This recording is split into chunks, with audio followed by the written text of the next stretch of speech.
O Ministério Público vai tomar ciência para que os responsáveis sejam punidos. Ou seja, eles serão punidos tanto na esfera civil, tá? Que o Vasco vai atrás disso, e na esfera criminal também, por conta do envolvimento do Ministério Público.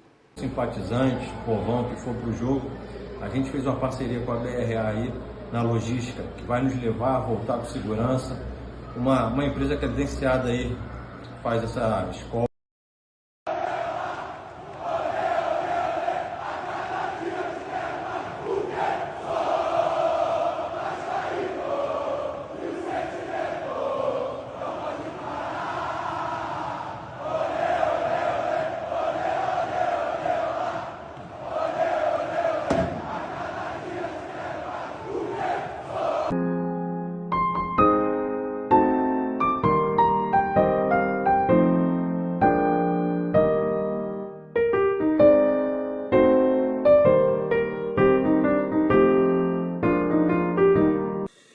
Saudações para os Maltinas, a todos vocês, meus amigos, um abraço para cada um de vocês, sejam muito bem-vindos aqui no nosso canal Vascaíno desde sempre. Eu peço para você aquela forcinha, deixe o seu joinha, o seu gostei para ajudar a impulsionar o nosso vídeo para mais vascaínos. Se inscreva também aqui no nosso canal, não vai custar nadinha, de graça, dá essa força, se torne membro aqui da família Vascaíno desde sempre. A gente coloca vídeo aqui todos os dias, sempre com verdade, né? Claro, com as informações e também, é claro, com opinião. Meus amigos, é o seguinte, hein? Já peço para vocês se ligarem até o final. A gente vai falar sobre torcida organizada, organizando aí, né? Uma expedição fora do nosso país. Vamos falar sobre racismo, sobre a Comebol também, sobre o nosso goleiro Léo Jardim, sobre Novo Basquete Brasil, sobre a Sul-Americana, né? A gente não poderia deixar de falar. Vamos falar também sobre o menino JP, sobre a Copa do Brasil, sobre o elenco do Vasco da Gama e também sobre a Vasco SAF. Meus amigos, o Carregal confirmou ontem, né, de que o Vasco está querendo cana para os responsáveis da atual situação. Então, vamos embora que está começando mais um Madruga Vasco.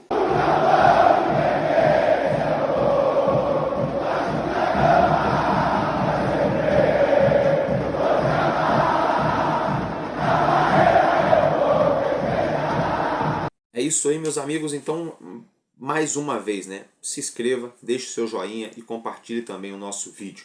Meus amigos, logo de cara, se tratando aqui da Sul-Americana, nossa Força Jovem Vasco, né, por meio do atual presidente, o nosso querido Fabinho, veio a público para confirmar que haverá uma caravana, isso mesmo, para o jogo entre Lanús e Vasco da Gama, lá na Argentina, tá, gente? Então fiquem ligados aí nas redes sociais da Força Jovem, no Instagram, nas outras redes sociais, para você ficar atualizado sobre essa caravana entre Vasco da Gama e Lanús. Esse jogo, é claro, que será lá na Argentina, lá na casa de Os Hermanos. Então acompanhe o trecho do Fabinho anunciando, né, que haverá uma logística, e a gente já volta.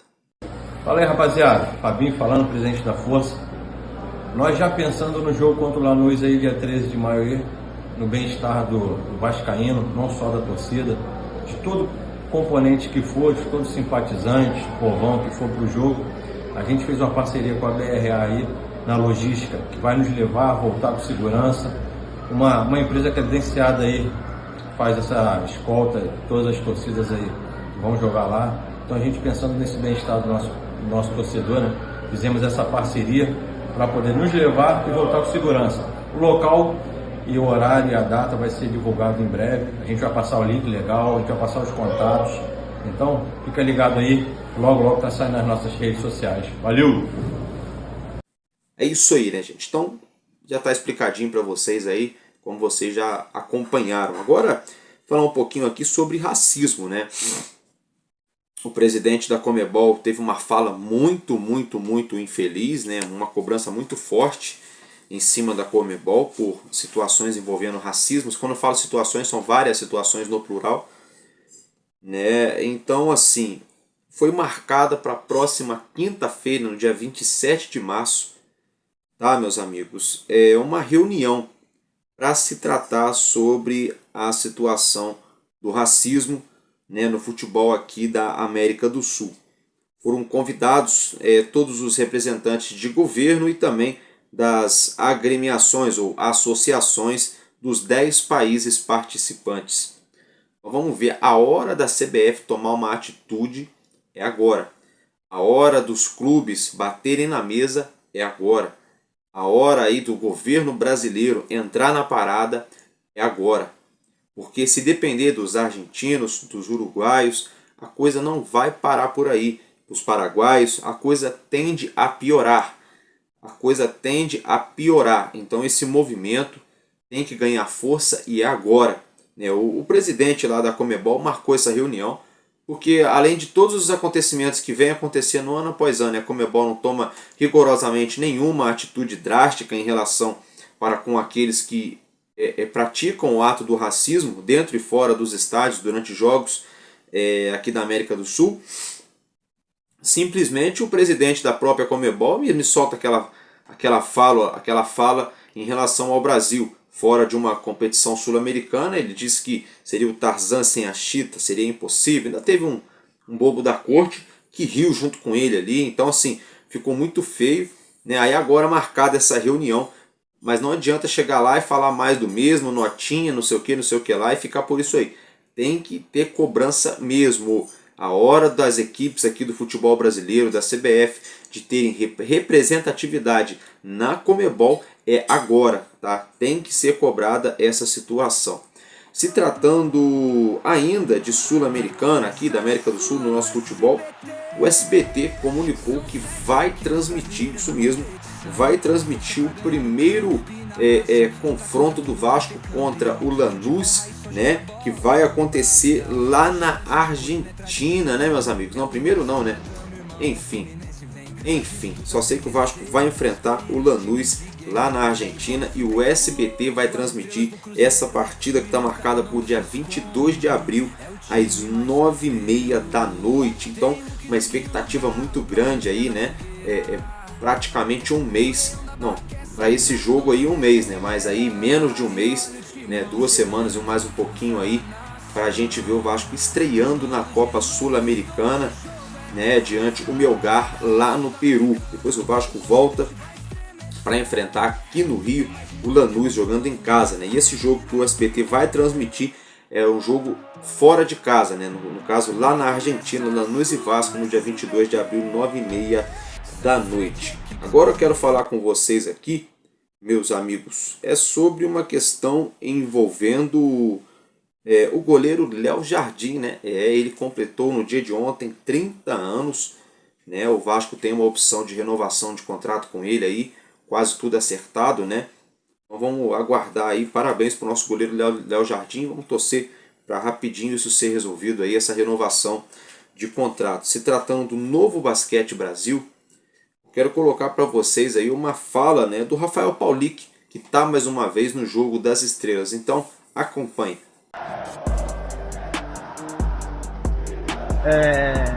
Cara, acho que por ter sido minha primeira participação foi tudo especial, assim. Eu participei do torneio de 3 pontos, do jogo. Acho que eu acabei ficando mais ansioso ali para jogar a primeira vez do que playoff, jogo decisivo, assim. Foi bem divertido. Com certeza espero ganhar. Da última vez o meu time perdeu na semifinal, mas acho que esse ano a gente tá com um time bem competitivo, acho que vai estar todo mundo bem disposto para ganhar e sair com o título. Agora já, assim, já tá acostumado já com o ambiente, já sabe como é, porque sabe, o ambiente é amistoso, assim, você tá com um monte de gente ali que você só tá sempre jogando em clima de competição mais acirrada, assim, acho uma coisa mais contraída, então vai ser divertido essa vez. É isso aí, vocês acompanharam o que o nosso Paulic falou, né? Ele falou que ano passado foi a estreia dele, então ele estava meio ansioso, aquela coisa. Agora já está mais ambientado, né, gente? O Jogo das Estrelas, que dessa vez vai acontecer em Belo Horizonte, nos dias 21 e 22 de março, tá, meus amigos? Isso mesmo, nesse fim de semana, nos dias 21 e 22 de março, a gente terá aí o Jogo das Estrelas do Novo Basquete Brasil em Belo Horizonte, tá? Vamos ficar ligados nessa situação aí. Aí, meus amigos, agora eu quero colocar para vocês um outro vídeo do nosso menino JP se despedindo, né? Ele se despedindo aí do Vasco da Gama, agradecendo ao Vasco na sua rede social. JP que está indo jogar no Avaí até o fim da temporada, o contrato de empréstimo do nosso meio-campista, cria da base do Vasco. Então acompanha a despedida do nosso querido JP.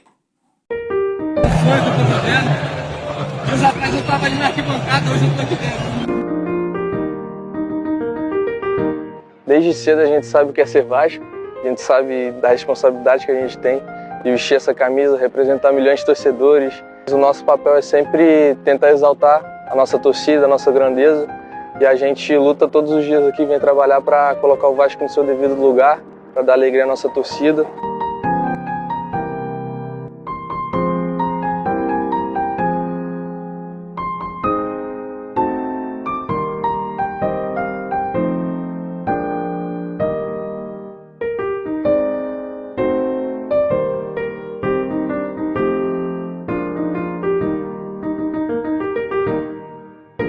Antecipa JP, cabe o tiro, ele preferiu o passe na área, golaço!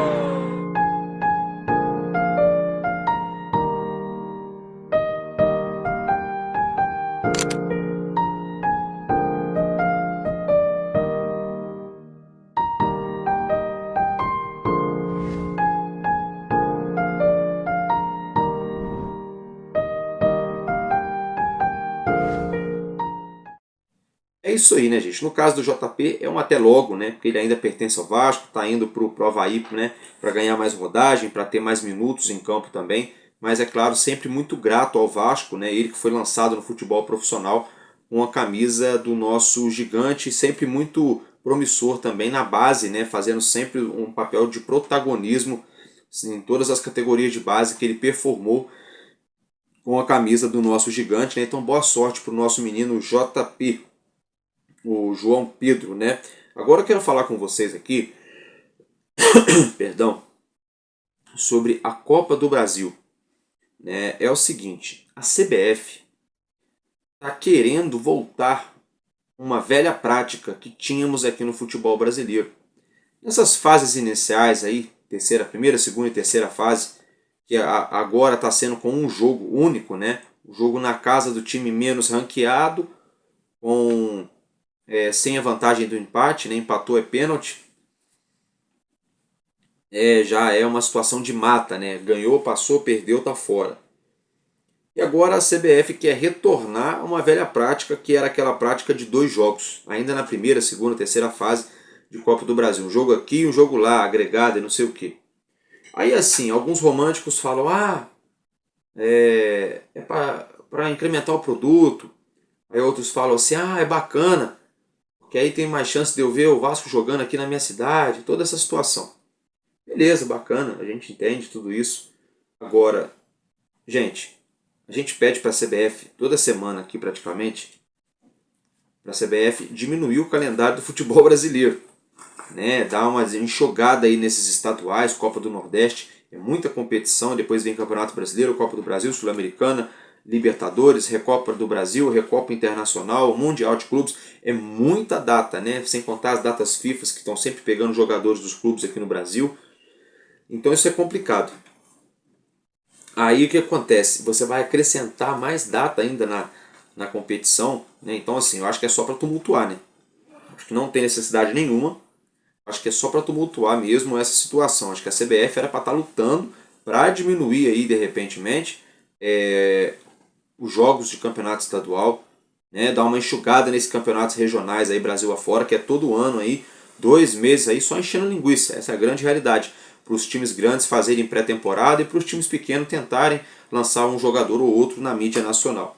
Né, gente? Agora, se tratando de competição, né, a gente está vendo aí alguns levantamentos, algumas situações, o pessoal falando na internet, das folhas salariais e também dos times, né, dos investimentos nas equipes que vão disputar a Sul-Americana, onde o Vasco, é claro, vai voltar a disputar depois de alguns anos sem jogar a Sul-Americana. Fato é que o Vasco é o time mais caro, né, mais valioso, o elenco mais valioso do seu grupo.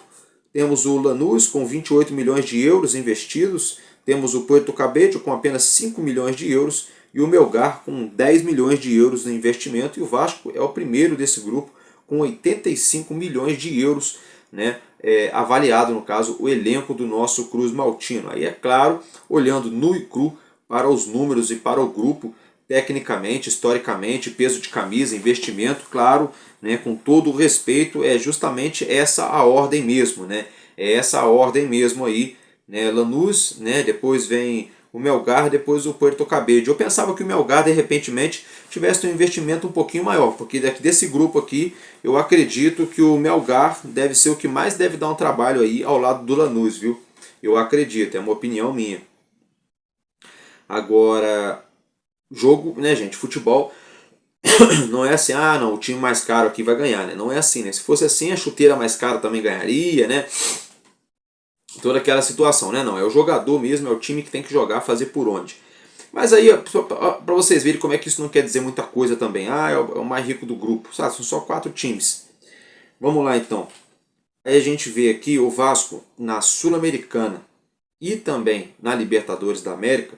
O Vasco já é o 11º nesse ranking aí. Ou seja, tirando os 5, 6 rivais do Vasco aqui do Brasil, né, com mais investimento, tirando um ou outro aí da América do Sul, da Argentina ou do Uruguai, o Vasco está em 11º. Então, assim, está ali bem no meio mesmo de uma situação. Um time que 2 anos atrás estava numa Série B, agora tenta se consolidar, voltando agora. Quem sabe daqui 2 anos a gente vê o Vasco aí entre os 3, 4 times aí com mais investimento em toda a América do Sul.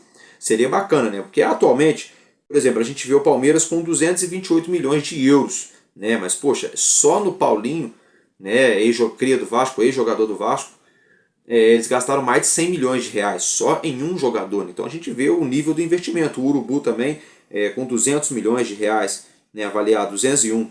Né, o Botafogo, 119 milhões. Né, aí depois são os réis mortais. Né, Palmeiras e Flamengo estão totalmente desprendidos aí do restante. Né, sempre com quase o dobro de investimento, aí, por exemplo, do Botafogo. O Palmeiras tem quase o dobro do Botafogo, que é o 3º na lista.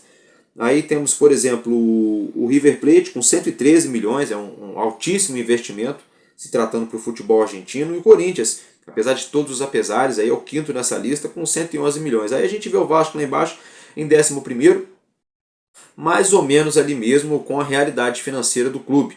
Né? Então, não acho que não é bem por aí. Né? Se a gente pegasse, eu acho que o ano passado, o investimento do Racing, é até uma boa, dá uma olhada depois, o investimento ano passado do Racing, né? Que superou aí um investimento multimilionário que aconteceu aqui no Brasil, que foi no Cruzeiro. Né? O Racing superou o Cruzeiro, né? Jogando muito bem os 2 jogos da final e sendo campeão. E superou também aí o atual campeão da América e do brasileiro, o Botafogo. Totalmente esfacelado em começo de temporada, não era aquele mesmo time do ano passado, ok, mas a agremiação é a mesma, o time, né? O Botafogo em si, era o mesmo Botafogo que ganhou Libertadores, foi lá e perdeu para o Racing também, né? Então, é claro, como eu acabei de falar, né? Guardadas as proporções que alguns jogadores já deixaram o Botafogo. Mas assim, a camisa, né? É a mesma camisa entrando em campo ali e não viram a cor da bola nos 2 jogos. Então o Racing, com muito menos investimento, conseguiu fazer história e fez bonito, né? Fez bonito. Então assim, o Vasco com 11º maior investimento aí da América do Sul, tá dentro, tá na média aí, né? Tá na média, pegando Libertadores e a própria Sul-Americana. Pô, tá bacana em termos de investimento. Isso mostra que o lugar do Vasco, né, é numa Libertadores. Né? Isso mostra que o lugar do Vasco é em uma Libertadores. Porque se pegando Sul-Americana e Libertadores, o Vasco é o 11º time com mais investimento, então era para ser aí um cabeça de chave, né, dos grupos, né, vamos dizer assim, do seu grupo, né, lá na Libertadores, ou pelo menos está disputando a Libertadores. Mas é um processo. Né? Se a gente ganha 2 jogos a mais, ano passado a gente poderia ter disputado uma pré-Libertadores, mas é um processo. Pelo menos já estamos disputando a Sul-Americana, agora é fazer né? Fazer um papel legível para que a gente consiga, ano que vem, estar na Libertadores para poder ser condizente à faixa de investimento. Mas o futebol é isso. Né? Pode acontecer de chegar um time ali com 1x de investimento contra outro time que tem 5x de investimento e o time que tem menos investimento ganhar. Nem sempre o mais rico vai ganhar. A tendência é que ganhe por ter mais qualidade, mais opções, mais peças. Mas não é uma ciência exata, né, gente? Agora eu quero falar com vocês aqui sobre a nossa SAF. quero que vocês acompanhem uma fala do Felipe Carregal falando, né, sobre a 777 e como que o Vasco pretende agir na justiça aí para cobrar eles se tiver alguma irregularidade comprovada. Tá, com certeza. Essa perícia preliminar ela foi realizada ainda nos autos da tutela cautelar antecedente, que afastou a 777 do controle da Vasco SAF. Essa investigação ela vai ser aprofundada, óbvio, e a juíza, na decisão que defere o pedido de recuperação judicial, ela deixa claro que, caso comprovadas, o Ministério Público vai tomar ciência para que os responsáveis sejam punidos. Ou seja, eles serão punidos tanto na esfera civil, tá, que o Vasco vai atrás disso, e na esfera criminal também, por conta do envolvimento do Ministério Público. Tá? Então, sim, essas práticas, se comprovadas, elas ensejarão a responsabilização dos agentes que praticaram. Bom, então, como vocês acompanharam, né, eu quero que você deixe a sua opinião no comentário, se você quiser também, fique à vontade, mas eu achei assim, meus amigos, muito contundente essa fala do Felipe Carregal, tá? Muito contundente, ele falou com firmeza, foi veemente, não titubeou na fala, então é algo que pelo menos transparece para nós torcedores, é algo muito bem definido dentro do Vasco, algo muito bem encaminhado internamente. A gente observa que é sim um desejo real do Vasco punir, cobrar, fazer justiça a cada um dos atores que fizeram parte dessa situação envolvendo a SAF do Vasco, que com menos de 3 anos de existência a gente já vê a nossa SAF dobrando o valor total da dívida atual do nosso clube. A gente vê uma SAF onde fizeram investimentos em 2 janelas de forma estratosférica, mas apenas 18% desses investimentos foram pagos. A gente vê uma SAF regida por uma 777, onde a gente nem sabe propriamente se a 777 assinava por si só, se o Steve Pasco assinava pela 777, ou se não, quem já era mandatária era a AECAP, já há 3 anos atrás, e a gente não sabia. A gente, por exemplo, no caso a diretoria do Vasco, entrou com uma ação na justiça pedindo para que a justiça descubra quem são os donos da 777 LLC Capital e também da 777 Carioca, porque o Vasco quer, além de recuperar o seu percentual, o Vasco quer ser ressarcido, o Vasco quer ser indenizado pelas situações que essa empresa norte-americana colocou o clube através de gestão temerária. Então tem muita coisa tramitando aí, e agora o Carregal vem com essa aí, ó, soltando o pino da granada e jogando na mão dos norte-americanos, né? Porque essa agora é para poder acabar de asfixiar de uma vez por todas o grupo norte-americano. O Vasco quer cobrar CNPJ e quer cobrar CPF. Como assim, Álvaro? Gente, quando acontece um embate muito grande na justiça como esse, entre Vasco e 777, são 2 CNPJs que estão ali se degladiando, né, buscando justiça. O CNPJ da Vasco SAF, né, o CNPJ associativo e também o CNPJ da própria 777, vinculado aí também ao da ECAP.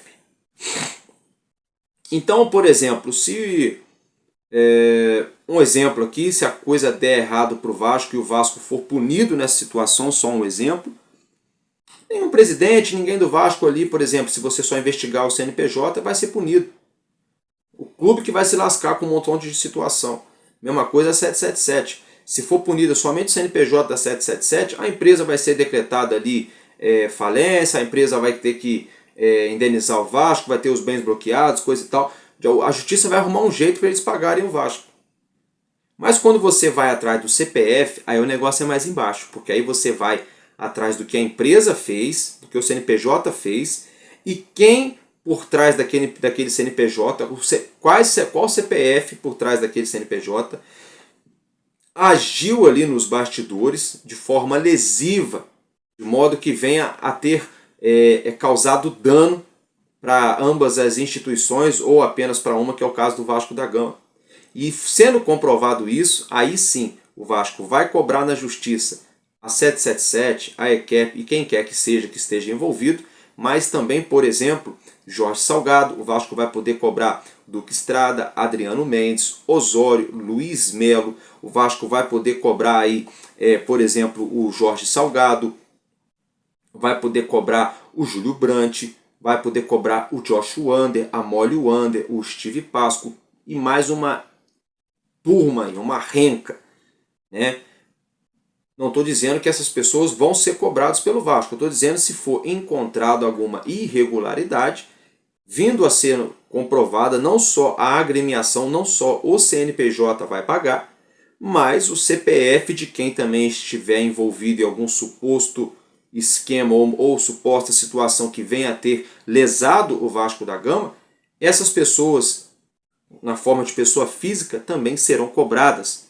Cobradas na instância civil, na instância criminal. Vocês viram o Carregal falando, uma vez que o Ministério Público entra, não tem como, né, o Ministério Público não ir adiante nas investigações e acusar, né, e pedir ali uma sentença. Então, rapaziada, o Vasco está indo com os dois pés no acelerador. A gente entende o porquê que a 777 fica enrolando, fica postergando, fica tentando ganhar tempo e sai advogado e entra advogado e sai advogado e é isso e é aquilo outro, entendeu? Porque eles, é o seguinte, a 777 está ligada em aparelhos. Sabe quando a pessoa está em uma situação de saúde e se por um acaso alguém desligar o aparelho, a pessoa vem a óbito, já, o corpo da pessoa já não tem mais força própria, nem motora para continuar vivo, continuar respirando, oxigenando o cérebro e coisa e tal. Pois bem, a 777 está assim hoje. Ela não tem condições nenhuma de por si só se manter no mercado, pagar as dívidas, arcar com as ações, arrumar um empréstimo daqui e dali para poder tentar se reerguer. Não. 777 está totalmente aí ligado em aparelhos e a qualquer momento pode ser desligado. E o Vasco da Gama agora prepara o seu golpe de misericórdia, que é para acabar de uma vez por todas com esse imbróglio aí. Então, vamos aguardar as investigações, sendo comprovadas, né, as situações que o Vasco aponta no inquérito, na investigação, né, na justiça comum e também no arbitral. Isso eu acredito que muita coisa há de ser comprovada, acredito eu, isso é uma opinião minha. Aí a gente vai ver quem que o Vasco vai ter que cobrar e se o Vasco vai cobrar. Aí a gente vai ver, por exemplo, se o Pedrinho vai cobrar a turma do Salgado se tiver alguém envolvido, se o Pedrinho vai cobrar ali mais algum ator político, né? Eu quero ver se vai ser efetivamente cobrado, porque não adianta o Ministério Público apontar uma coisa, ir à frente ali com alguma investigação, os caras vão lá, presta depoimento diferente do que aconteceu, encobre isso, encobre aquilo, e fica uma coisa meio que inacabada, e eles não conseguem chegar num denominador comum, aí morre por aquilo mesmo, aí o Vasco também não cobra. Não pode. Se começou, vai até o final. Tem que ir até o final, porque o torcedor do Vasco merece isso. A torcida do Vasco merece saber exatamente o que aconteceu e exatamente quem fez alguma coisa acontecer que tenha lesado o Vasco lá atrás e está lesando até agora aí, né, direta ou indiretamente. Tá, gente? Essa é a minha humilde opinião em relação a esse assunto aí. Então, é isso que a gente tinha para falar do Vasco, foi isso que eu tinha para trazer para vocês, em meio a muitas coisas acontecendo. A gente se vê nessa sexta-feira e eu fico por aqui. Tamo junto, porque enquanto houver um coração infantil, nosso Vasco da Gama será imortal. Vascaíno desde sempre. Valeu e valeu, Vasco!